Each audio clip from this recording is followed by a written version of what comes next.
What is realism? آج اس lecture میں ہم یہ جاننے کی کوشش کریں گے کہ ریئلزم کیا ہے. So today we will discuss what is realism, historical background of realism, basic assumptions of realism, realist thinkers and conclusion. So start لیتے ہیں ہسٹوریکل بیک گراؤنڈ سے. Realism as that school of thought which emphasizes on competitive and conflictual side of international relations.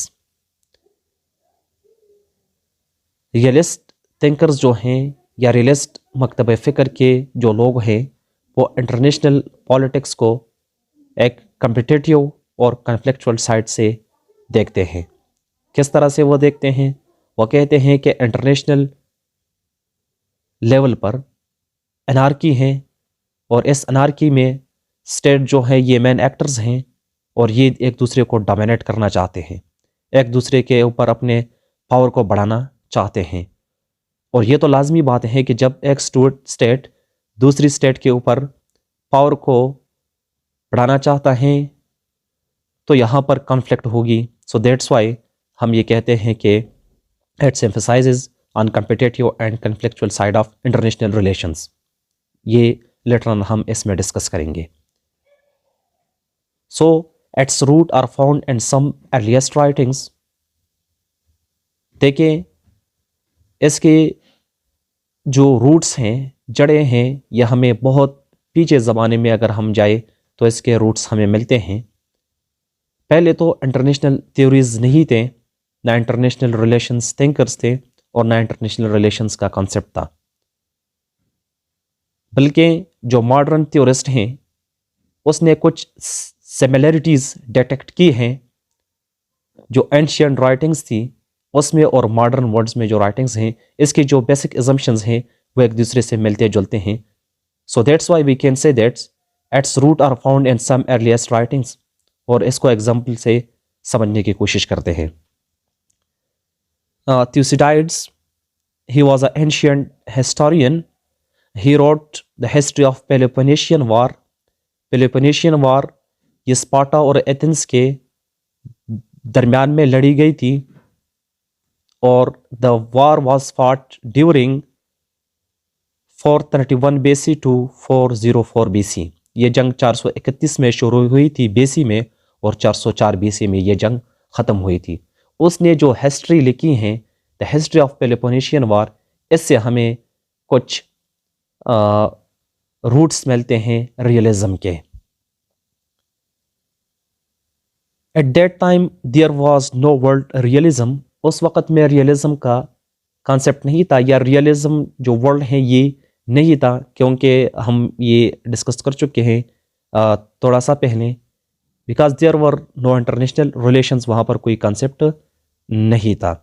So some theorist detect similarities and pattern and behaviour of modern world and ancient world. جو کچھ international theorist ہیں جو pattern and behaviour ہے لوگوں کا modern world میں, یہ ancient world کے جو لوگ تھے اس سے ملتے جلتے ہیں. So that's why we can say that its route are found in some earliest writings. Now we will discuss basic assumption of realism. Realism کی basic assumptions کیا ہیں؟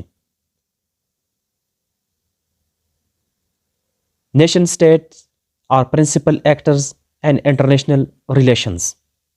ریئلسٹ کا یہ بلیف ہے, ریئلسٹ تھنکرز کا یہ ماننا ہے کہ انٹرنیشنل ریلیشنز میں جو پرنسپل ایکٹر ہیں وہ صرف اور صرف اسٹیٹ ہیں, نیشن اسٹیٹ ہیں. اور وہ کیوں کہتے ہیں, اس کا مطلب کیا ہے؟ وہ کہتے ہیں کہ دیئر آر سم آرگنائزیشن موجود ہیں, یونائٹڈ نیشن ہو گیا, and there are number of organization جو کہ ابھی کرنٹلی ورک کر رہی ہیں دنیا میں. وہ کہتے ہیں کہ اس کا رول لمیٹڈ ہے, اس کا منیمل رول ہے, لیکن جو پرنسپل ایکٹر ہیں انٹرنیشنل ریلیشنز میں جو زیادہ انفلوئنس کرتی ہیں انٹرنیشنل ریلیشنز کو یا انٹرنیشنل پالیٹکس کو, وہ صرف اور صرف نیشن اسٹیٹس ہی ہیں. State is unitary actor in international relations. وہ کہتے ہیں کہ اسٹیٹ جو ہیں یہ یونیٹری ایکٹر ہیں، یہ واحد طور پر، ٹھیک ہے، یہ سول ایکٹرز ہیں انٹرنیشنل ریلیشنز میں. اور یہ اس لیے کہا جاتا ہے کہ اسٹیٹ کا جو ہمیشہ فوکس ہوتا ہے وہ ہوتا ہے نیشنل انٹرسٹ پر، and state is always motivated by their national interest. دیکھیے ریاست کے لیے جو سب سے اہم چیز ہوتی ہیں وہ نیشنل انٹرسٹ ہوتی ہیں، اور وہ مختلف مینز جو ہیں وہ اڈاپٹ کر سکتی ہیں اس کو اچیو کرنے کے لیے، اس کو پریزرو کرنے کے لیے، چاہے وہ وار کیوں نہ ہو. تو that's why realist stated that the nation state is unitary actor in international relations. Third number assumption ہے according to realist the aim of state is to survive in competitive environment.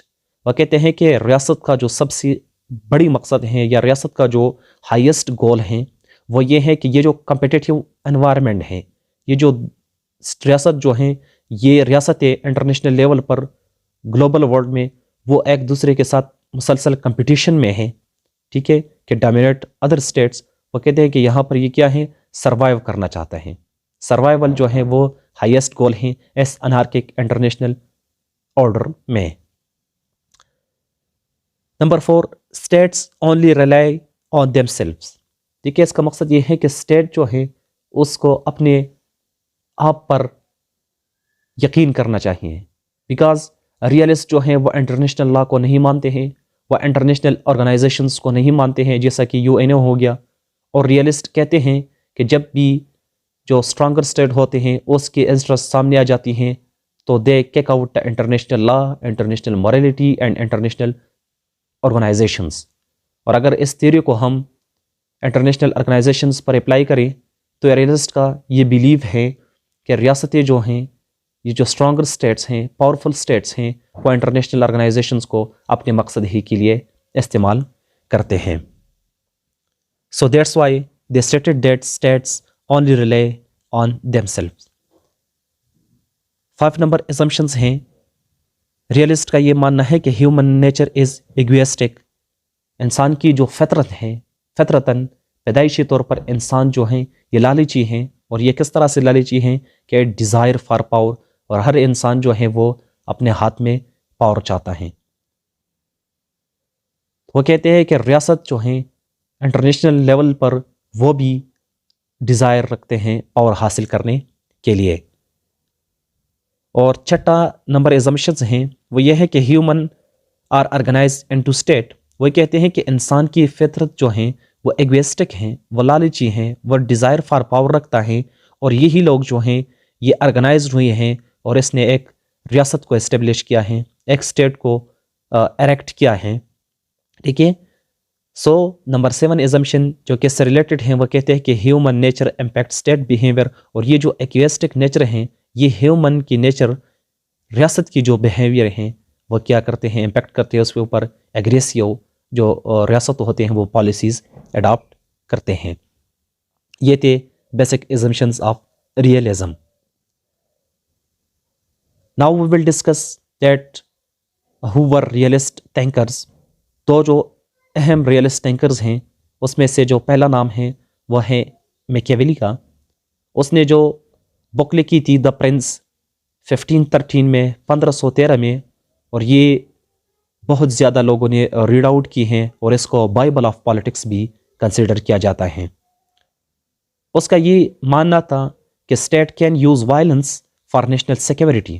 وہ کہتا ہے کہ ریاست جو ہیں وہ اپنے نیشنل سیکیورٹی کی پریزرویشن کے لیے وائلنس کو بھی یوز کر سکتا ہے، چاہے وہ انٹرنل تھریٹس ہوں یا ایکسٹرنل تھریٹس ہوں.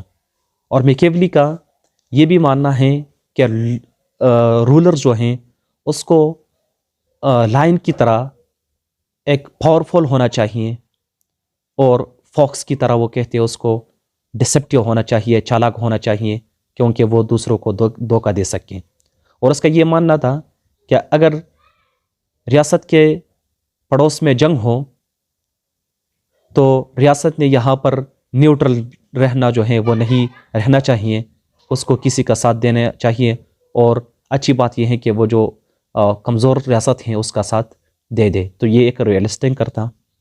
اس طرح سے ہینس جے مورگن تھا, اس نے جو بک لکھی تھی 1948 میں, پالیٹکس امنگ نیشنز, وہ کہتے ہیں کہ international politics is nothing but struggle for powers among the states. وہ کہتا ہے کہ انٹرنیشنل پالیٹکس جو ہیں, بین الاقوامی سیاست جو ہیں, وہ کوئی بھی چیز نہیں ہے, صرف اور صرف ریاستوں کا جو مقصد ہے وہ پاور کو حاصل کرنا ہے اور اس کے لیے کوشش کرنا ہے. اور وہ یہ کہتا ہے کہ every political action is directed toward keeping اور انکریزنگ آف پاور. وہ کہتا ہے کہ جو بھی پولیٹیکل ایکشنز ریاست لیتے ہیں وہ تو صرف اس لیے لیتے ہیں کہ یا تو پاور کو, وہ جو پاورز ہے اس کو پریزرو کرنا چاہتے ہیں یا پاور کو انکریز کرنا چاہتے ہیں. تو یہ مین ریئلسٹ تھنکرز تھے. ناؤ اس کو ہم کنکلوڈ کرتے ہیں کہ ریئلزم کا بیسک مقصد کیا ہے. For realist highest goal is the survival of state. Realist thinkers کا یہ بلیف ہے, ریئلزم کا یہ بلیف ہے کہ ریاست کا جو سول ایم ہے, واحد مقصد ہے, وہ ہے survival of state in anarchic structure of international order. اس طرح سے وہ کہتے ہیں کہ there is absence of central authority. وہ کہتے ہیں یہاں پر کوئی سینٹرل اتھارٹی نہیں ہے. فار ایگزامپل, اگر اسٹیٹ کے اندر حالات خراب ہو جائے تو یہاں پر پولیس ہیں, آرمی ہیں, وہ اس کو کنٹرول کرتے ہیں. لیکن وہ کہتے ہیں کہ انٹرنیشنل لیول پر there is no such type of military اور police to prevent the state from war. اس طرح سے وہ کہتے ہیں کہ international politics is the result of human egoistic nature. وہ کہتے ہیں کہ یہ جو انٹرنیشنل لیول پر ریاست پاور کو حاصل کرنا چاہتے ہیں یہ ہیومن کی ایگوسٹک نیچر کا نتیجہ ہے. تو اس پر بہت کرٹیسزم بھی ہیں, ٹھیک ہے, ہم کرٹیسائز بھی کر سکتے ہیں, لیکن ہم جو بیسکس کانسیپٹ جو ہیں تھیوریٹیکل فریم ورک کو بلڈ کر رہے ہیں تو اس کے لیے یہ کافی ہیں. جب ہم انٹرنیشنل ریلیشنز کی میں یہ تھیوریز ڈسکس کریں گے تو وہاں پر ہم اس کو کمپلیٹلی ڈسکس کریں گے. So please subscribe the channel and press the bell icon تاکہ ہمارے نئے آنے والی لیکچرز کی نوٹیفیکیشن آپ کو پہنچے.